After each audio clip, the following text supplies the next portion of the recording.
Assalamualaikum warahmatullahi wabarakatuh. Halo teman-teman, perkenalkan nama saya Anissa Fitrinasa, NPM 2205170178, kelas 5A Akuntansi Pagi dari Fakultas Ekonomi dan Bisnis, Universitas Muhammadiyah Sumatera Utara.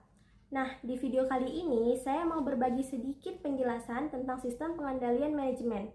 Topik ini penting banget, apalagi buat kita yang kuliah di jurusan akuntansi. Karena sistem pengendalian manajemen itu berhubungan langsung dengan bagaimana sebuah perusahaan bisa berjalan efektif dan efisien. Kita mulai dari pertanyaan paling dasar dulu ya. Apa sih sebenarnya sistem pengendalian manajemen itu?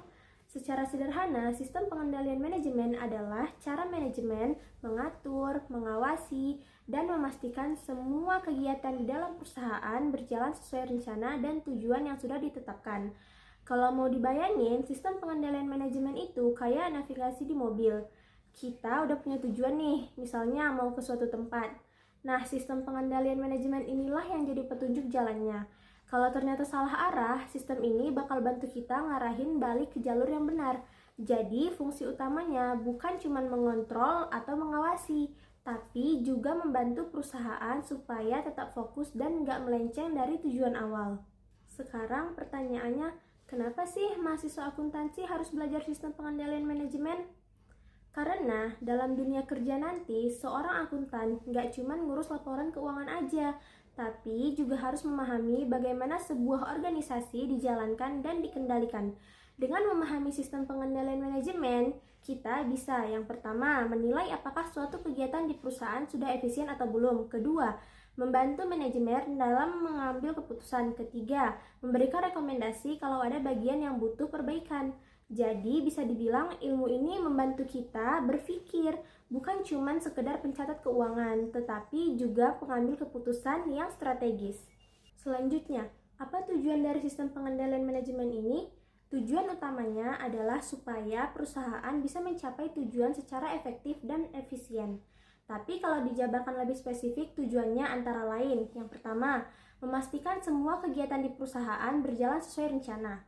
Yang kedua, meningkatkan tanggung jawab dan akuntabilitas setiap bagian. Yang ketiga, membantu manajemen dalam mengevaluasi hasil kerja. Yang keempat, menyediakan informasi yang berguna untuk pengambilan keputusan. Jadi, lewat sistem pengendalian manajemen ini, perusahaan bisa tahu apakah strategi yang dijalankan itu berhasil atau justru perlu diperbaiki. Sekarang, biar lebih kebayang, kita ambil contoh penerapan di dunia nyata. Misalnya di perusahaan besar seperti PT Mayora Indah Tbk. Di sana, sistem pengendalian manajemen diterapkan lewat penyusunan anggaran tahunan, penilaian kinerja tiap divisi, dan laporan keuangan berkala. Setiap bagian punya target sendiri-sendiri. Hasilnya kemudian dievaluasi, dan kalau ada yang nggak sesuai dengan target, manajemen akan mencari tahu penyebabnya dan mengambil langkah perbaikan. Tapi nggak cuma di perusahaan besar aja, sistem ini juga bisa ditetapkan di UMKM.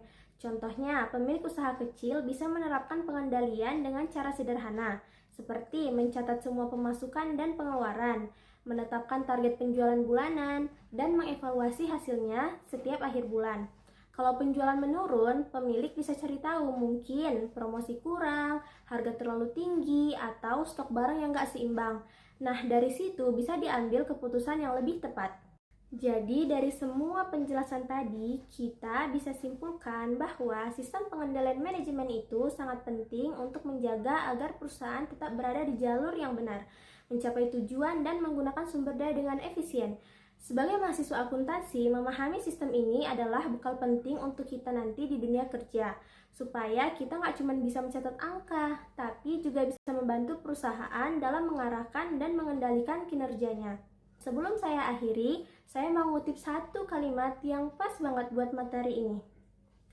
Manajemen yang hebat bukan hanya tentang membuat rencana, tetapi bagaimana memastikan rencana itu benar-benar dijalankan dengan baik. Sekian penjelasan dari saya, semoga bermanfaat. Terima kasih sudah menonton. Wassalamualaikum warahmatullahi wabarakatuh.